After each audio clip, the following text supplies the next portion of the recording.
What's going on, Sports Wars? It's your observant lineman, Uche Waneri. And today, we're going to talk about a hot button topic that has hit the waves in the NFL.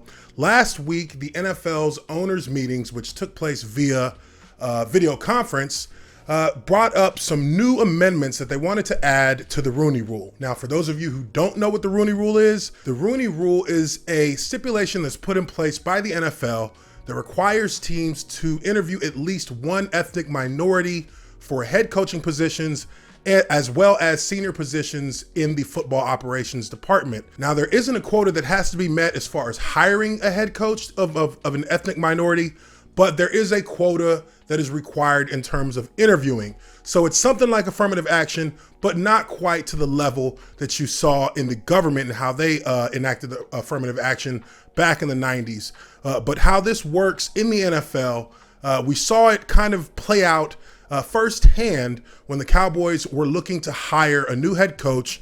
Many people knew that Jerry Jones was already of the mind that he was going to hire Mike McCarthy, but he was required to bring in a minority head coach for a interviewing session before he can make an official hire. And he brought in the old Cincinnati Bengals head coach, Marvin Lewis. Now, to many, this was somewhat of a red flag in how the Rooney Rule has kind of worked in opposition of what its intentions originally were. As of today, there are only 4 NFL head coaches in the NFL who are minority coaches. Right now, you have Mike Tomlin with the Pittsburgh Steelers, Anthony Lynn with the Los Angeles Chargers, Brian Flores with the Miami Dolphins, and Ron Rivera with the Washington Redskins.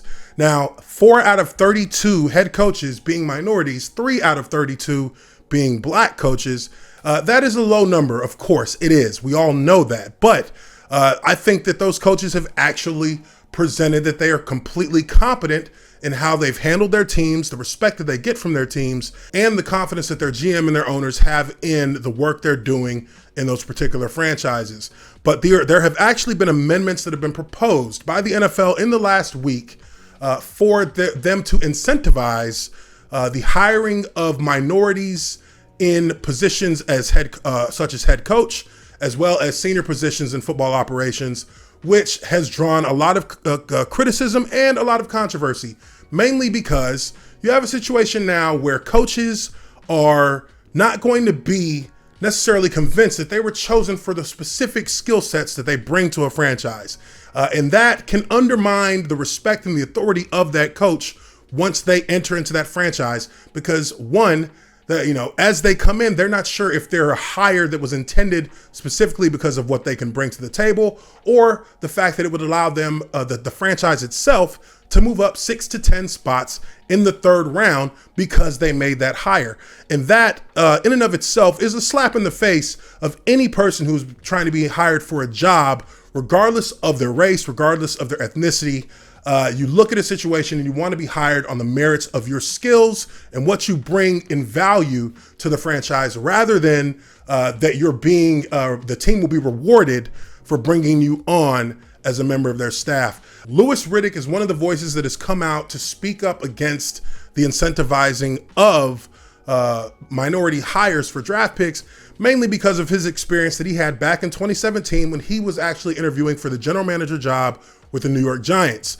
Now, in my experiences, as far as interviewing for general manager jobs, I have repeatedly and consistently pointed to the fact that when I interviewed for the New York Giants general manager job, I came out of that meeting as a fan of Mr. John Mara, as someone who really respected how he treated me during that entire process, how Steve Tisch treated me during that process. I have known Ernie Accorsi for a long time, who was there in that interview, how he treated me during that process, and even prior to me getting that interview. I think irony is the first thing that comes to mind in this sense. It's ironic that owners are voting on something today, on a proposal today that the diversity committee is bringing to the table. They're voting on something that they in fact are responsible for. Okay, they're responsible for the hiring or not hiring of minority head coaches and general managers, and yet they're right now voting on whether or not they should incentivize themselves to go ahead and carry through with some of the things that the Rooney Rule was intended to do. That's very ironic to me. I mean, so in essence, essence, you're saying that I myself, or we as owners are voting on something that we just can't in good conscience do on our own just because it's the right thing to do, which is to level the playing field, hire people based on their merit and competency, and then let the best men then, go ahead and compete against one another for the ultimate prize in the NFL, which is winning a Super Bowl. We're not capable of doing that on our own without the diversity committee incentivizing us. Now, he ended up not winning that general manager position and coming in actually second place in his runnings to get that hire, but he actually spoke out in saying that he was actually very pleased with how he was treated during the process. He felt a ton of respect for the Giants organization and how they handled it, and he felt like he obviously, lost out on that job fair and square. He was obviously disappointed, of course, but he didn't feel as if he was being brought in for a token-like hiring interview like you saw with Marvin Lewis. So there has been a good side and there has been a kind of awkward side to the Rooney Rule and how it has effectively played out. But I think that there is a lot that speaks for itself in how the coaches who are currently minorities in head coaching positions in the NFL have actually handled themselves. And their record of winning is something that can definitely play to the strength of what the Rooney Rule brings to the NFL. But again, we come back to this situation right now that the NFL is having with incentivizing draft picks for minority hirings. But also when you look deeper into the makeup and the build of many of these franchises' staffs, from coordinators to position coaches to assistants, and even, as far as general managers and football operations go itself, there is a true lack of minority representation in those parts of NFL franchises. Now, I'm not saying that I believe there should be a mandatory number of minority or ethnic minorities in any football administrative staff or football operations staff, but in a sport where competition is at its highest, in a sport that is as competitive as the NFL is, arguably the most competitive sport on earth. You have to fight every day for your job. You are out there being told that the best man will be the one who makes the team. But it seems that we're not following that same mantra when we're talking about the buildup of the franchise itself.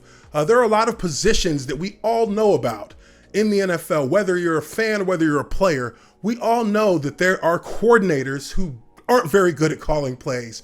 We all know that there are position coaches who don't have the kind of experience at those positions that you would expect in order to build and develop the players within that system.